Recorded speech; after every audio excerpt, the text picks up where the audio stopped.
سورۃ الدہر کی آیت نمبر 19 الحمدللہ وکفا والسلام علی عبادہ الذین اصطفی خصوصا علی سید الرسل وخاتم الانبیاء وعلى آلہ واصحابہ الاتقیاء اما بعد فاعوذ باللہ من الشیطان الرجیم بسم اللہ الرحمن الرحیم وَيَطُوفُ عَلَيْهِمْ وِلْدَانٌ مُخَلَّدُونَ إِذَا رَأَيْتَهُمْ حَسِبْتَهُمْ لُؤْلُؤًا مَنْثُورًا وَإِذَا رَأَيْتَ ثَمَّ رَأَيْتَ نَعِيمًا وَمُلْكًا كبيرا عاليهم ثياب سندس خضر واستبرق وحلوا أساور من فضة وسقاهم ربهم شرابا طهورا إن هذا كان لكم جزاء وكان سعيكم مشكورا.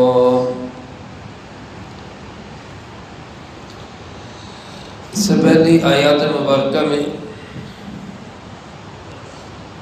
جنت کی بہاروں کا ذکر ہے.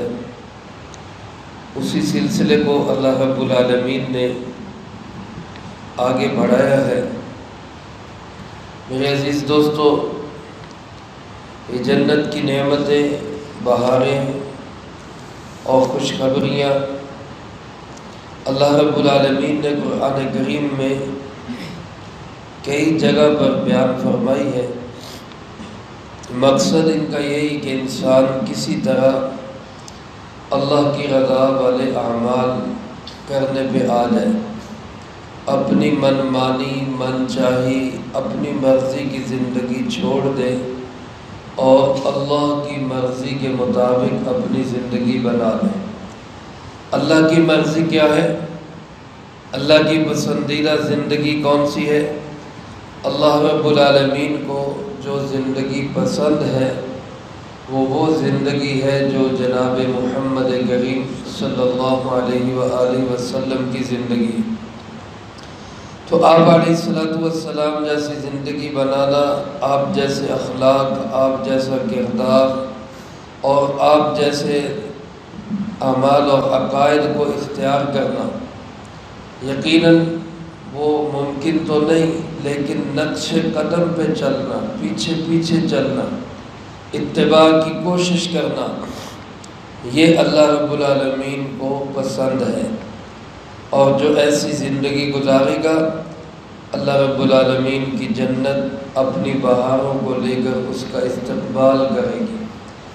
چنانچہ اللہ رب العالمین ارشاد فرماتے ہیں وَيَطُوفُ عَلَيْهِمْ وِلْدَانٌ مُخَلَّدُونَ، چکر لگائیں گے ان پر بچے ہمیشہ رہنے والے. طاف یطوف کا لفظی معنی چکر لگانا، طواف بھی اسی سے ہے، لیکن اس سے مراد ہے کہ جام لے کر آگے پیچھے پھرنا مہمان نوازی کے لیے. جیسا کہ اس سے پہلے آیات میں بھی اس کا ذکر ہوا کہ وہاں پہ پھرایا جائے گا، یعنی خادم برتن لے کر آگے پیچھے پھریں گے تاکہ جنتی کو کوئی چیز حاصل کرنے کے لیے، پانے کے لیے کوئی تکلیف نہ ہو، کہیں جانا نہ پڑے، کچھ سوچنا نہ پڑے، بلکہ وہ کھلانے والے، پلانے والے ہر وقت دائیں بائیں چکر لگاتے رہیں. اور یہاں اللہ رب العالمین نے فرمایا کہ چکر لگائیں گے کون؟ فرمایا ولدان، بچے. اور وہ بچے کیسے ہوں گے؟ مخلدون، ہمیشہ رہنے والے. یعنی دنیا میں انسان بعض اوقات نوکر ملازم رکھتا ہے تو وہ کو تھوڑا سا عرصہ رہتا ہے، پھر چلا جاتا ہے، پھر نئے کو ٹرین کرنا پڑتا ہے، پھر اس کو بندہ سکھا لیتا ہے، اپنا ہم مزاج بنا لیتا ہے، پھر وہ چلا جاتا ہے، پھر نیا آ جاتا ہے. لیکن یہ بچے ایسے ہوں گے کہ جو مخلدون ہمیشہ رہیں گے۔ اب یہ بچے کون ہوں گے؟ یہ نئی مخلوق ہے یا دنیا کے ہی کوئی انسان کے بچے ہیں؟ اس کے بارے میں مفسرین کرام رحمہم اللہ کی دو رائے ہیں۔ ایک رائے یہ ہے کہ یہ وہ کافروں کے بچے ہیں جو بالغ ہونے سے پہلے فوت ہو گئے، چونکہ ظاہر ہے وہ بالغ ہی نہیں ہوئے، وہ مکلف نہیں ہے، اس لیے ان کو جہنم میں نہیں ڈالا جائے گا، لیکن بہرحال وہ جنت میں رہیں گے، پر جنت میں اہل جنت کے ملازم بن کر، ان کے خدمتگار بن کر۔ لیکن زیادہ صحیح بات یہ ہے کہ جس طرح حور جنت کی ایک مخلوق ہے جو اللہ رب العالمین انسان کی خدمت کے لیے پیدا کرے گا حور کو، اسی طرح یہ ولدان اور غلمان بھی جنت کی ایک مخلوق ہے جس کو اللہ رب العالمین اہل جنت کی خدمت کے لیے پیدا کرے گا۔ یہ مخلوق وہیں پہ ہوگی۔ اور یہ بچے کیسے ہوں گے؟ اللہ رب العالمین فرماتے ہیں اذا رأیتہم، جب تو ان بچوں کو دیکھے گا، حسبتہم، تو تیرا خیال یہ ہوگا، تو ایسے سمجھے گا لؤلؤا منثورا، کہ جیسے یہ بچے نہیں، یہ بکھرے ہوئے موتی، یعنی وہ بچے خوبصورت اتنے ہوں گے، ان کی بناوٹ ایسی ہوگی جیسے خوبصورت موتی ہوتا ہے، اور ان کے ہر طرف چلنے پھرنے کو تشبیہ دی بکھرے ہونے کے ساتھ، یعنی وہ اتنی خدمت کے لیے بھاگ دوڑ کر رہے ہوں گے کہ نظر پڑنے پہ یوں محسوس ہوگا کہ جیسے بچے نہیں، یہ تو موتی بکھرے پڑے۔ ایسی خوبصورت خدمتگار اللہ پاک اس انسان کو نصیب فرمائے۔ اور میں اللہ پاک فرماتے وَإِذَا رَأَيْتَ ثَمَّ رَأَيْتَ نَعِيمًا وَمُلْكًا كَبِيرًا، مختصر کرتے ہوئے فرمایا کیا کیا بتائے تجھے، اے جنتی، اے انسان، اے اللہ کو راضی کرنے والے، تجھے کون کون سی نعمتیں بتائیں؟ بس یوں سمجھ کہ اذا رأیت ثم رأیت، جب تو وہاں دیکھے گا، جب تو وہاں پہنچے گا اور اس جگہ کے بہاریں اور اس کے مناظر اور اس کی خوبصورتیوں اور رعنائیوں کو دیکھے گا، تو نعیماً وملکاً کبیرا، نعمتیں ہی نعمتیں دیکھے گا اور بڑی بادشاہتیں دیکھے گا، بڑی بادشاہ۔ علماء نے لکھا ہے کہ ایک ایک جنتی وہاں ایسی زندگی گزارے گا کہ دنیا کے اندر ایسی زندگی کسی بادشاہ کو بھی نصیب نہیں، ایسی شاندار زندگی اللہ پاک ایک ایک جنتی کو عطا فرمائے۔ جو آخری درجے کا جنتی بالکل آخر میں جنت میں جائے گا، اس کا جو رقبہ ہوگا، اس کا رقبہ بھی اس دنیا سے 10 گنا بڑا ہوگا، ساری دنیا سے 10 گنا بڑا، تو اس کی جنت کا رقبہ ہوگا۔ اعلیٰ درجے کے جو جنتی ہیں ان کی جنتیں کتنی بڑی ہوگی، اس کا ہم اندازہ نہیں کر سکتے۔ اللہ پاک نے مختصر کرتے ہوئے فرمایا بس یوں سمجھ کہ تو جب وہاں دیکھے گا تو ہر طرف نعمتیں ہی نعمتیں بکھری ہوگی اور بڑی بادشاہتیں، بڑی بادشاہ۔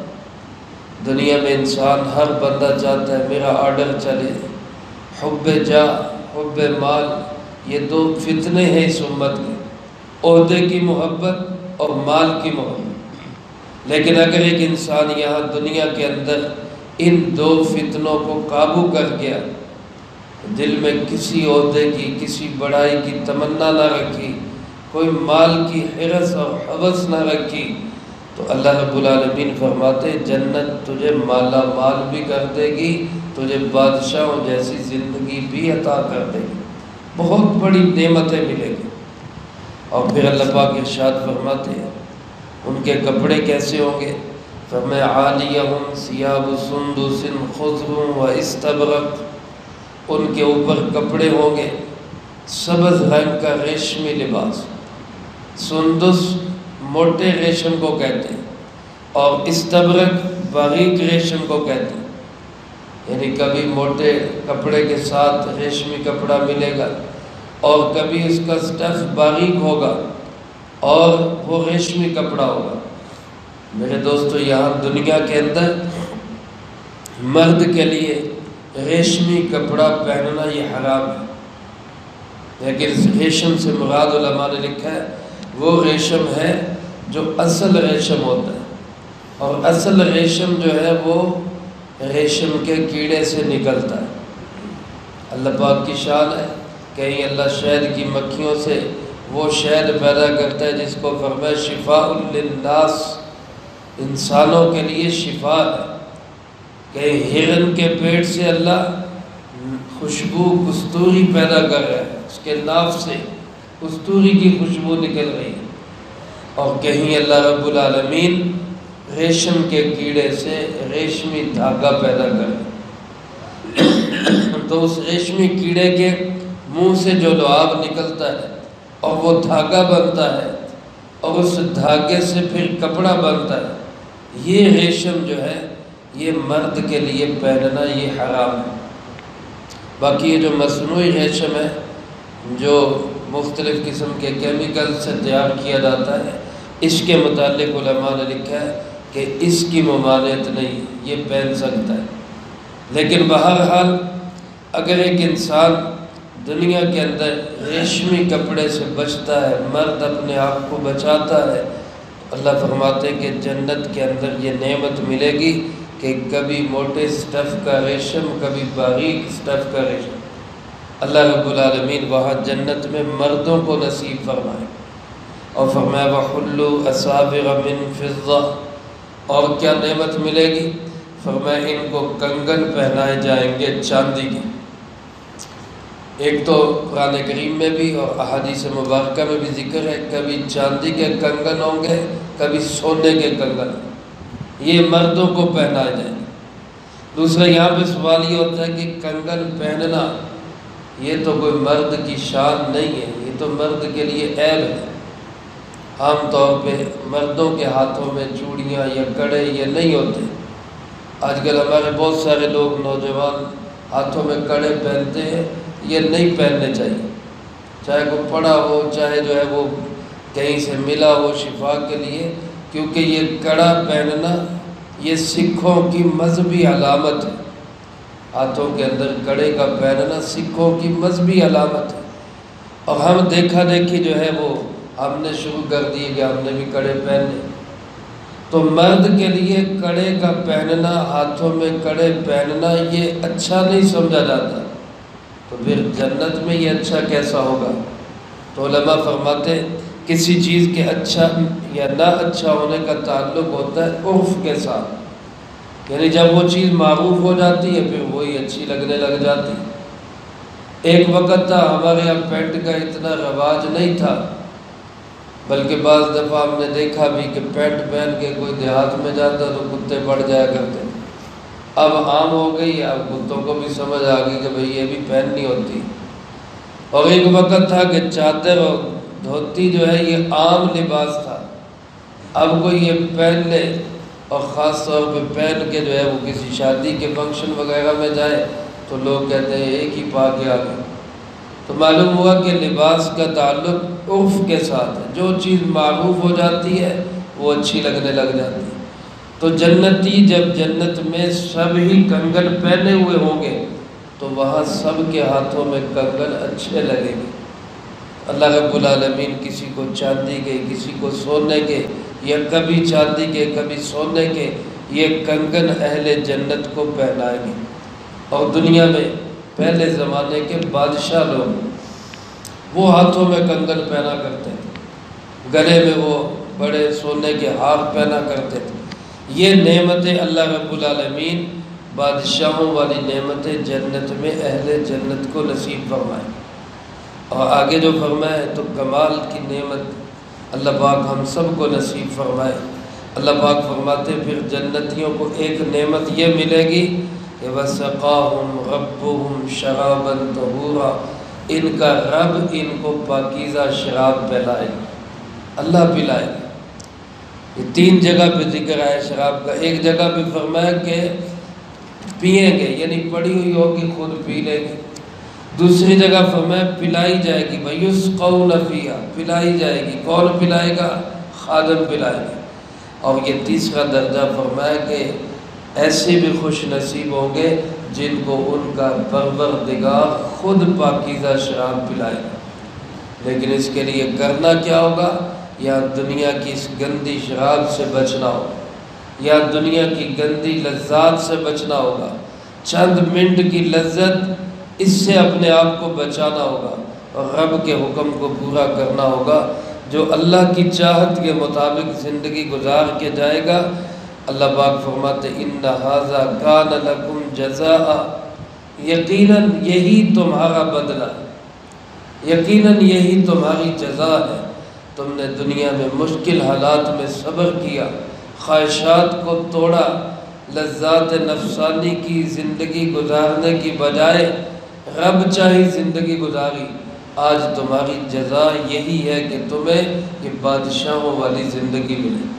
اور اللہ پاک فرماتے وَكَانَ سَعْيُكُمْ مَشْكُورًا، تمہاری سعی، تمہاری کوشش، تمہاری محنت، تمہاری لگن کا ہم مول ڈالیں گے.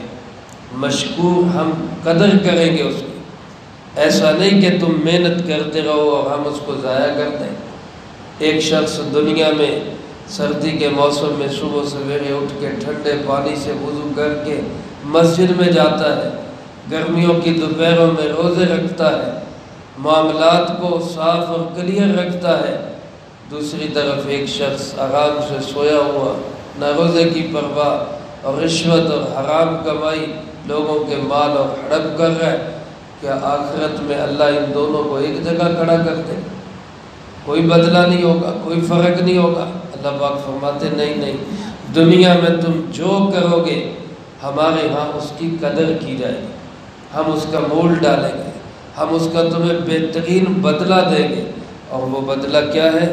یہی بدلے ہیں جن کی شکل اللہ رب العالمین نے پیچھے بیان فرمائی. تو میرے محترم دوستو، یہ جنت کی بہاریں ہماری منتظر ہیں، ہمارے لیے اللہ پاک نے تیار کی ہیں. کرنا صرف ایک ہی کام ہے کہ من چاہی چھوڑ کے رب چاہی زندگی گزارنی ہے. اللہ مجھے آپ کو سب کو اس کی توفیق نصیب فرمائے. جو کہا سنا اس کو زندگی میں لا کے دوسروں تک پہنچانے کی توفیق عطا فرمائے. اللهم انت السلام ومنك السلام تبارك ربنا وتعاليت يا ذا الجلال والاكرام. اللهم اعنا على ذكرك وشكرك وحسن عبادتك.